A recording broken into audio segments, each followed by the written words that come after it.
I mean, if for no other reason than the end of the just insane bloodshed, but whether we'll be happy about the overall outcome remains to be seen. Are we still at the same impasse that we've been in over the past months? In the last 3 days, I think Volodymyr Zelensky and Emmanuel Macron have trolled President Trump, actually.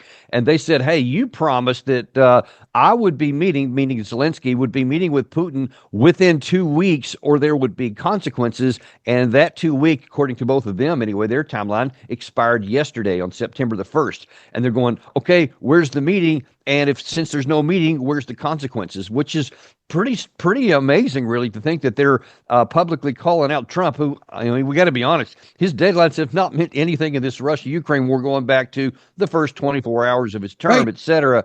But the bottom line is nothing has happened, and there's no reason to have ever thought that Putin was going to meet Zelensky without some kind of concession from him first. And so, yeah, to your question, we're kind of where we were. Okay.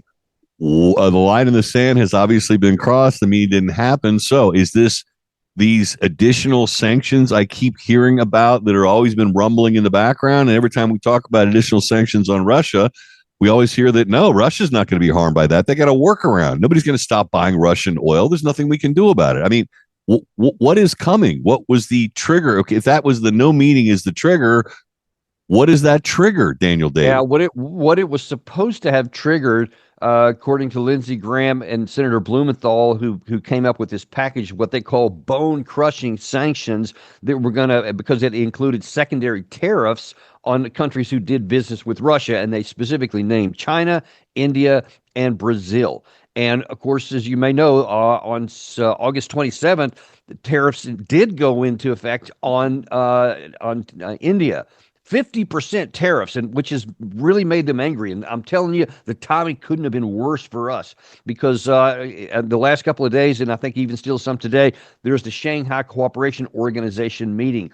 And you saw China, India, and Russian leaders all looking like they were besties. And I mean, I'm Yeah. talking about walking around holding hands, big, huge smiles, hugs. Meanwhile, Modi won't even take a phone call from Trump. And then there he is hugging and kissing basically Putin and Xi Jinping. And all these folks are talking about, listen, we need to shift the center of world economic and other powers away from the West and form a new bloc in the East. And that's not good for us. I'm just telling you, No, but it's that not. is what's happening because we can't keep these kinds of sanctions on India. And India is a big one because we need them on our side. If anything, we want to put a wedge between India and China. But instead, we're drawing them closer together with this. And if you try to add China to this, I mean, that'll have negative rebound impact on our economy. And I don't think President Trump's going to do that. So the question is, does he have any cards to play? And frankly, I don't see any. Yeah, and I'm at a loss to find them myself.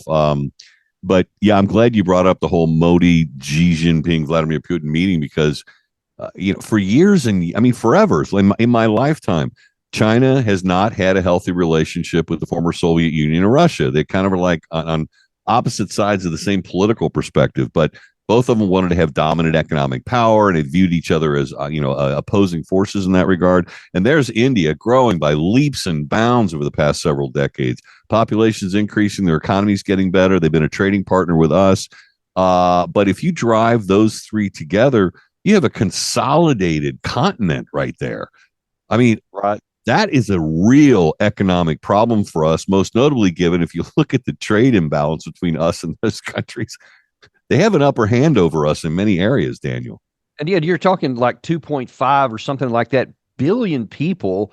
And then Yeah. you add in all these others that are part of the BRICS. And as you may know, I think the 12 or something is the actual number of members right now. But then there are a number of other states that are in partnership level. And there's, I think, a total of 40 nations either are in partnership or seeking to become part of it. And that even includes Turkey, by the way, from the from NATO country and from the southern part of Europe. So you have more and more people looking to the east, and when they see policies coming out of the United States that don't benefit them and that actually harm them, and you got to look at the economic deals we just made with the European Union, with Japan, with South Korea, with Indonesia, and some of these others.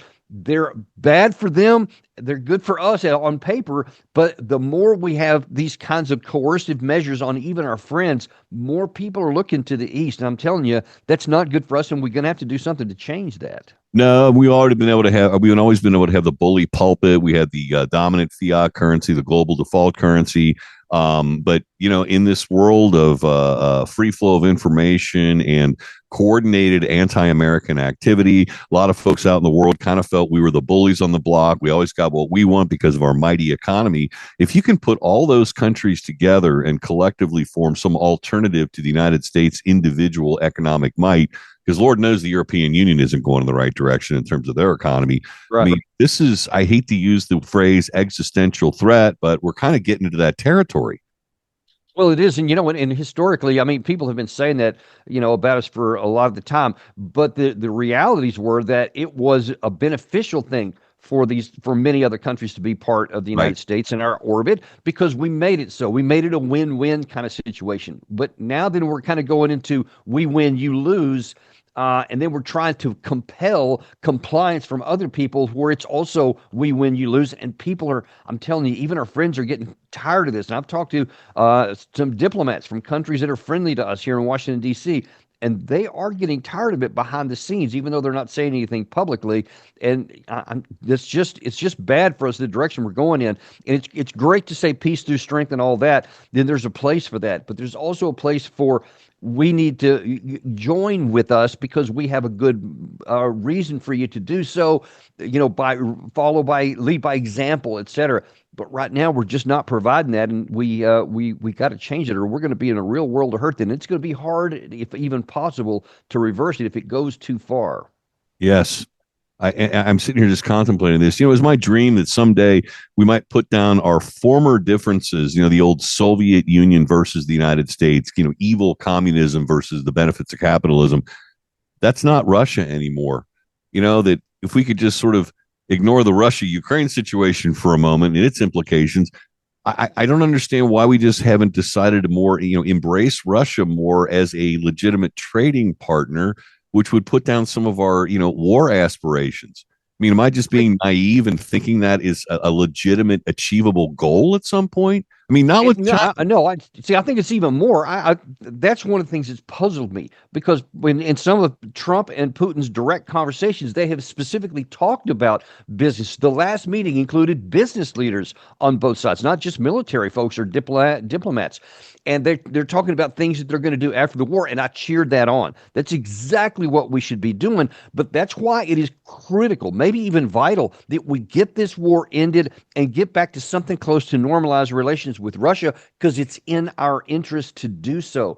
I know Europe doesn't want that. It's not in their interest. They've chosen to make it their interest to continue the war, and that's crazy. But if they want to do that, then they need to be on their own, because don't drag us down with it. That's what needs to change, and I'd love to see President Trump get back on that track and finish it. Yeah, you interjected the European Union into this, and I see their position, and I see for it for what it is, which seems to be puzzling.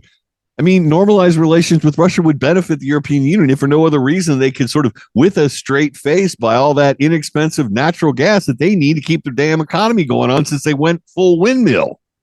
Straight, straight up, they did. And look at France. I mean, if anybody in the European Union, France has the incentive to do so. Their economy is really rocky.